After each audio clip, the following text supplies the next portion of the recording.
So we have been looking for schools, but not many schools are responding during the holidays, the holiday period at the moment. And so we are in a park opposite the school. It's a tiny park. It's actually a memorial park, meaning that there were some people who were killed. Hopefully I'm getting this right, because I used to work in this particular school that my kids are about to go to. It's a memorial park from, as far as I understand, a terrorist attack that happened 20 years ago. So you don't really have terrorist attacks here, partly, well, very much because they have a very strong, let's say, police and military and intelligence system here.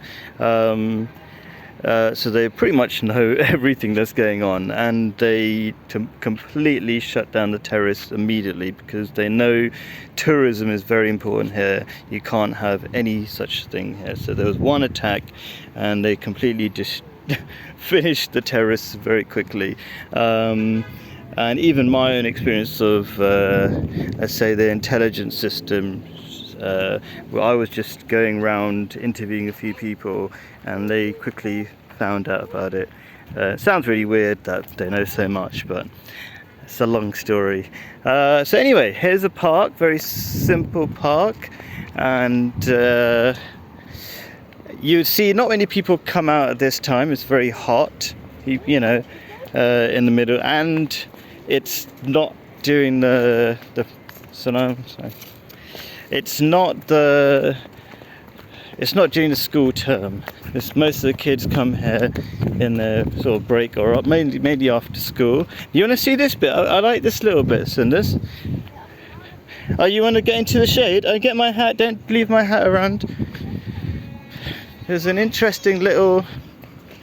Yeah, what's this one? There's a cat. I think I saw a cat here. What is this? Oh, it's to do with learning about how to be green. Wow. Interesting. Okay, let's go to the next bit. Let's go. We're going back to the school. Oh, you just take care of her. I'm going to do a video all the way back to school.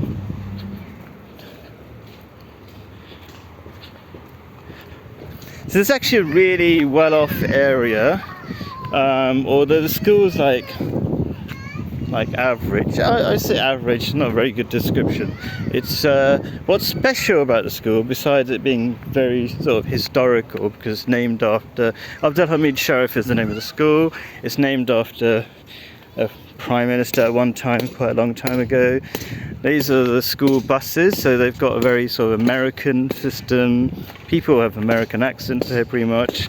Everywhere you go outside Britain, people have American accents. It's just the effect of Hollywood, I suppose. Anyway, so that's a school.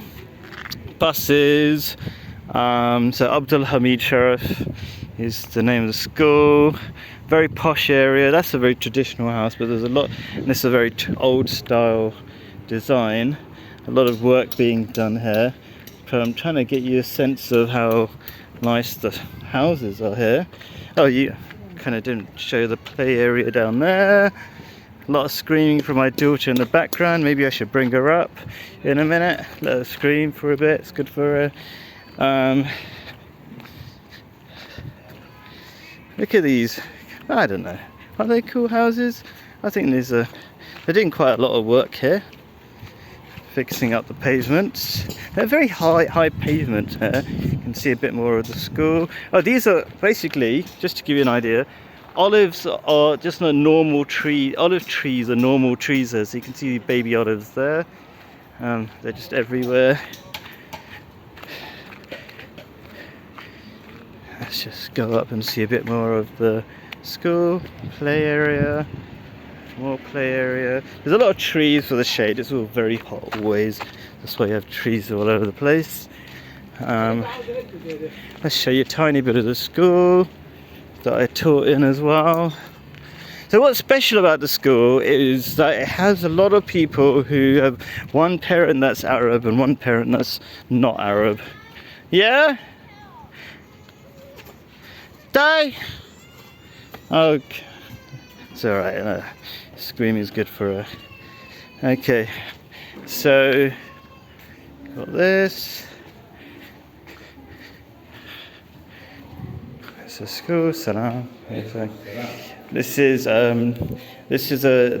chessboards are a favourite hobby of the deputy head of Ustad Tariq. He loves.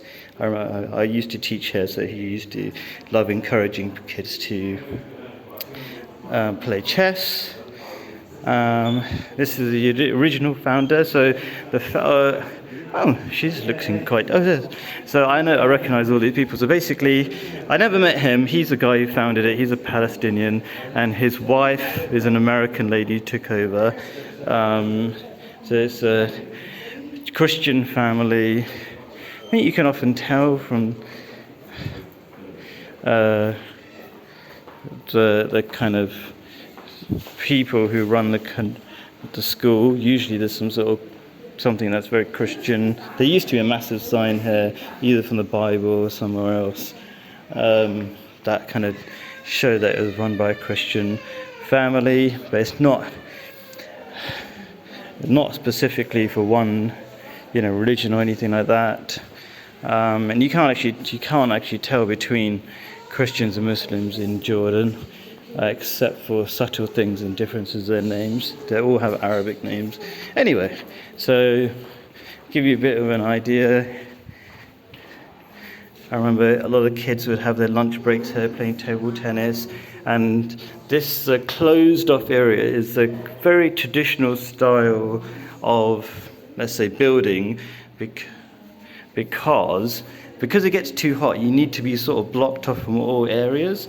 So it's like a shaded central zone. So I think it's a Syrian style design for a building, which is the traditional style, because Syria is kind of where the oldest civilization in the world actually, but it comes to, but it's also civilization the nearest civilization that this culture brought up on, because until maybe just 70, 80 years ago, this is a very Bedouin place where everybody just lived in tents.